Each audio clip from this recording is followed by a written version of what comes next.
This is the video review for Transformers Prime Deluxe Class Arcee. This is the New York Comic Con exclusive version of Arcee, the first release of this mold that is available to the general public, and it's really nice. I quite like it. She is in her G1S colors, white and pink. A lot of you have been saying it looks really bad, and on the computer monitor, yeah, it does look bad.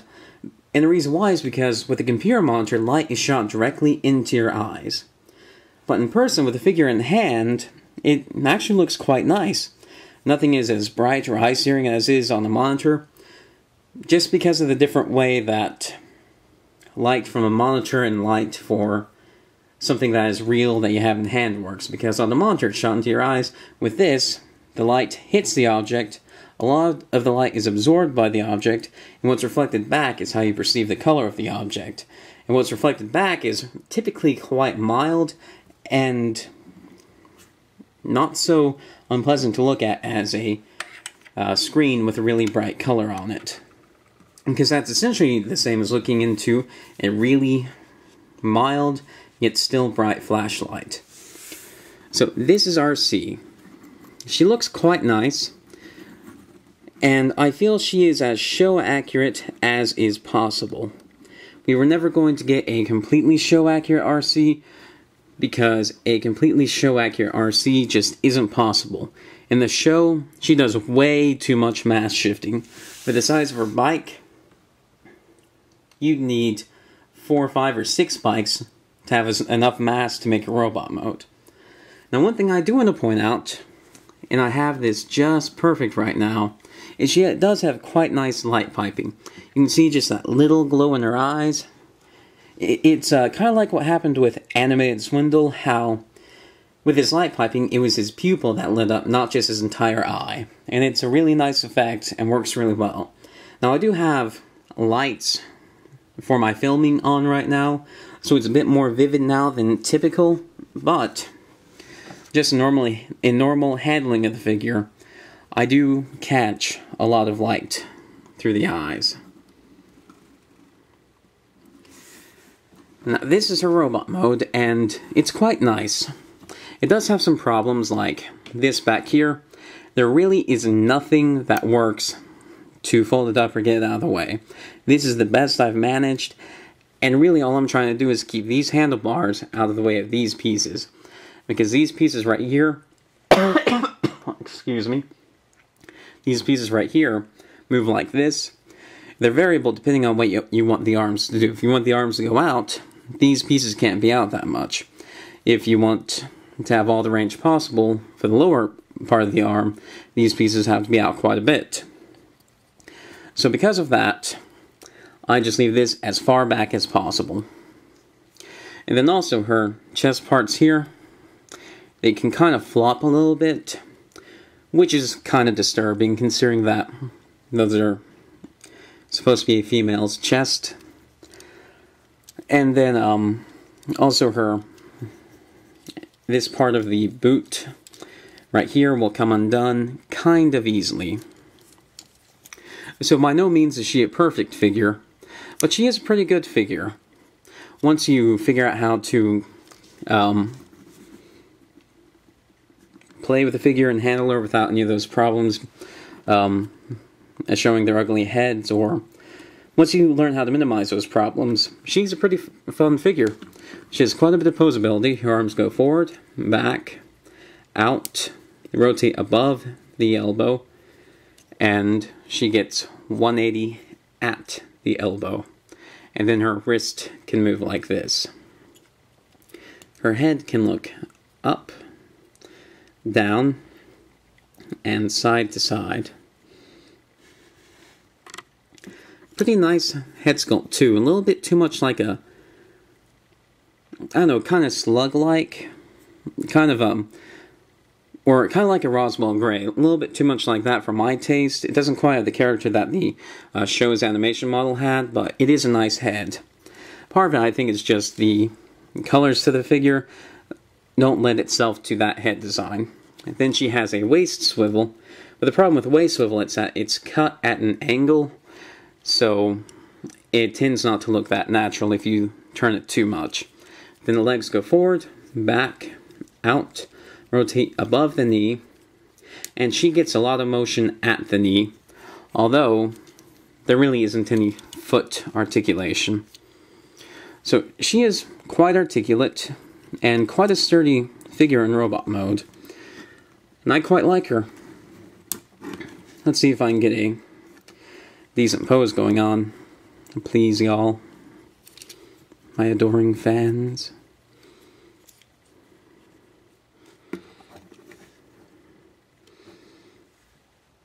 She balances quite well, and yeah, I like her. The other thing to talk about is that she has these blades here, and they're basically just like mech tech weapons, because they have the 5mm posts here that go into, or essentially mech tech ports. Let's see, I don't really want to push these in. I haven't ever pushed them in all the way yet because it's a tight fit, and I don't want to stress the plastic any. And even so, they don't really seem worth it because they don't go forward far enough to really be effective blades, but they go back far enough to really get in the way of everything. I think they just look kind of ugly. In bike mode, they're not too bad, but she looks best without them. The one last thing to cover with these things is that in robot mode, the way you store them without them getting in the way is there are two posts here and here. Let's see, no, I got this on the wrong side. There are two posts on the side of the leg. For bike mode, they peg into here and here. For robot mode, they peg into here and here. If you peg them in the bike mode position, they go too far down. But like this, they stay out of the way. And I don't mind how they look, but it's just another thing to keep track of, and I don't think they're worth it.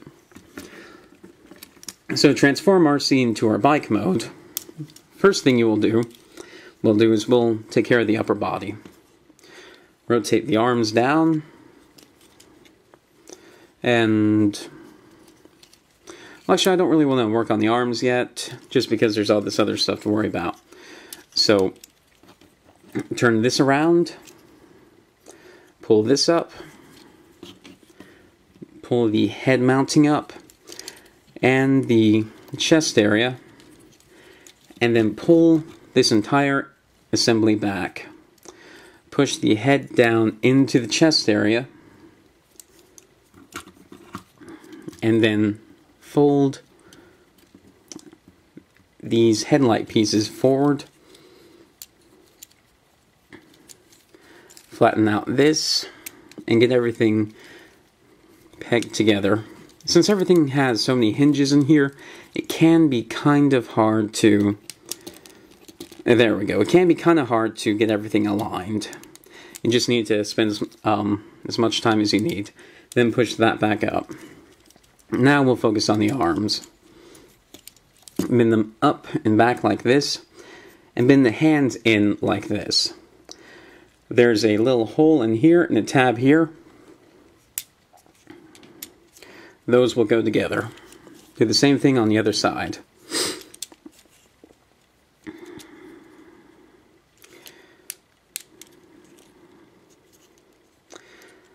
I'm sure most of what I'm doing looks kind of overblown.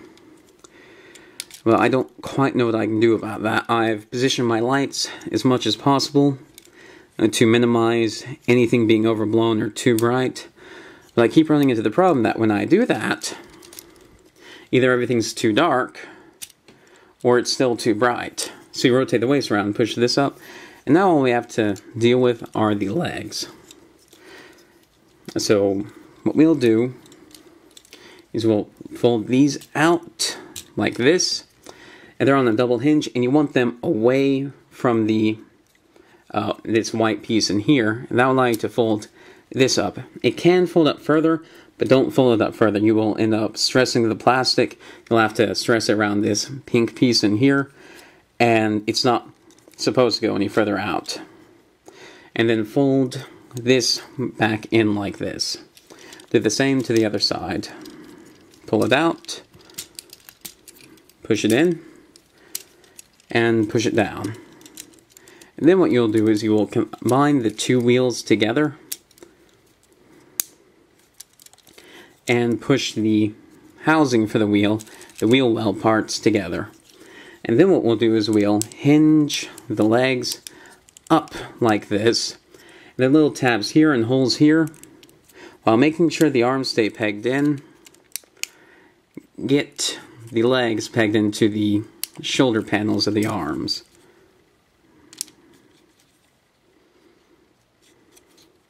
It's all a little bit of a tight fit, mostly just because I'm trying to get everything put together without anything coming undone. Once you get the hang of it, it gets quite easy. And this is her bike mode. I'm pretty impressed at how that worked because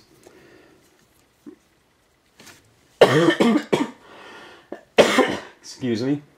I'm very impressed about how that worked because it doesn't really look like her robot mode, even the places where there really isn't a change, like her abdomen part here.